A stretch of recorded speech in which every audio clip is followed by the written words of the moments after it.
House of Representatives. And it's almost more important than having the other two that I just said. You have the money. Why is that you have the money? And here's what happened. I'll give you an example during Russiagate.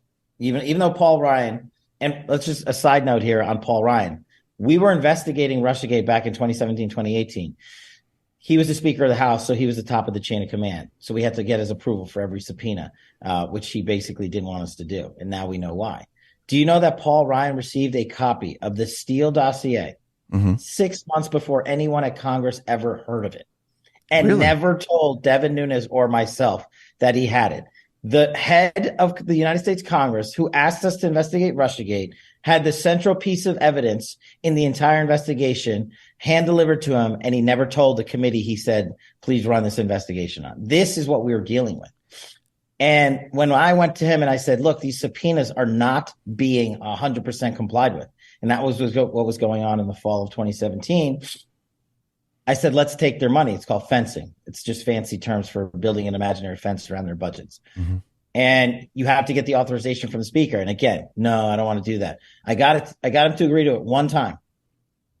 1,000 pages of documents from the FBI and DOJ showed up the next morning. That's how you get these guys to cooperate. You don't have to take all their money.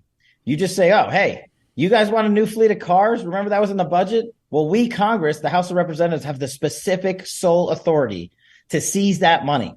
And you don't get it until you show up to testify for the amount of hours we need to the American public with every page of documentation we need, wholly unredacted, so that we can hold people accountable. That's how you do. That's what you need to do to hold these government gangsters accountable. It's our taxpayer dollars that they are utilizing to conduct these spy operations through the FBI unlawfully. And we have to remind our members of Congress and make sure the chairmen and women have the unilateral subpoena authority they need from whoever's going to be the Speaker, and have the unilateral authority to fence the money and take our money back until we hold these people accountable. So you're saying the House is way more important than the Senate at this point, because now we control the purse strings. Now, yeah, so the House, just for everyone that doesn't know, all budgeting, every dollar of budgeting must, by the Constitution, must originate and end in the House of Representatives. That means there can be no budget and there can be no spending on cars and buildings and salaries unless and until the House of Representatives passes that legislation for budgeting. So how much authority does the House have to do the investigations? I'll give you an example. Let's say they wanted to get Nancy Pelosi's emails for January 6th. If they wanted to get the documentation for the Capitol Police, do they have the ability to do this? Unilateral. And that's a great point. If DOJ was subpoenaing my personal records along with others that were working for the House Intelligence Committee at the time, did DOJ go and get my House email server records? And if so, how did they do that? Did they issue a subpoena? Did they tell Paul Ryan? Did they say, hey, these guys we think are criminals? Of course, Paul Ryan hated us. So he said, yeah, whatever you guys want. Was Paul Ryan part of it? Of course. So they can. And when the House is on power, as I say, in January, it's easy.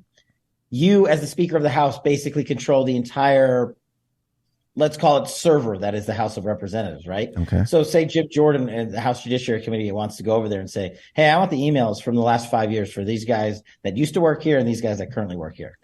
He can get them overnight. Yeah. So let's just focus on 3 where we know the evidence exists. And that's why I selected those 3. And then hold people accountable, whether it's through the impeachment of the DHS secretary or the likes of Chris Wray or anyone else, or at least through the production of documents to show that Fauci lied, all the while making money. Let's hold these government gangsters accountable in the only place they'll listen. And it's not a court of law. So one thing I learned during Russiagate, it's the public sphere. If we bring them down in the public sphere, we have ruined them for life. And while it's not the accountability that a lot want because they broke the law and want to send them to prison, it is the accountability that Congress can deliver. And we delivered it in Russiagate when we fired 17 FBI people as a result of our investigation. It's not the ultimate, but it's a significant way to make sure they never return to government service. And that's what the power of Congress has with the power of the purse and the power of the subpoena, which the Unselect Committee has shown us. So, question numero uno of the day. Is there anyone the FBI and DOJ wasn't spying on? Anyone?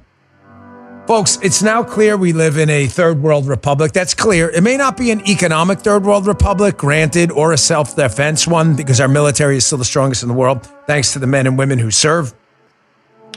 But our police state is real. Our police state is right now no different from things you're seeing in Cuba, North Korea. Now, I don't like hyperbole. We haven't gotten to the mass systemic violence by the police state. We have had some incidents, but we haven't gotten to the systemic violence portion. But folks, sadly, I don't know where this is going to end. So yesterday, I'm getting ready to go to sleep as always, about 8:30. Yes, it's pathetic. I'm an old man. That's okay. Kids falling apart a little bit. And I'm watching a little bit of television.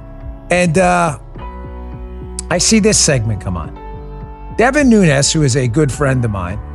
It turns out Devin Nunes was the chairman of a congressional committee looking into the FBI spying on Donald Trump. You know that, right? Devin Nunes, Republican congressman. Hey, you guys are spying on Trump. He was the face of this investigation.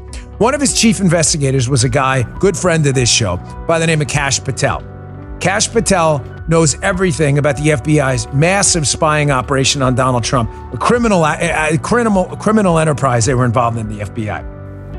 So now, given that Devin Nunes had some oversight powers over them, you would think it would be really weird if Devin Nunes, an elected member of Congress, right? He's actually a politician accountable to the people, who was given responsibility for oversight here and is looking into this criminal enterprise spying on Donald Trump at the FBI. You would think it would be really weird if they were in turn then spying on Devin Nunes for investigating them spying on Trump. You might say to yourself, if you were a sane person, that is bananas. Yeah. No way they'd have the moose nuts to do that.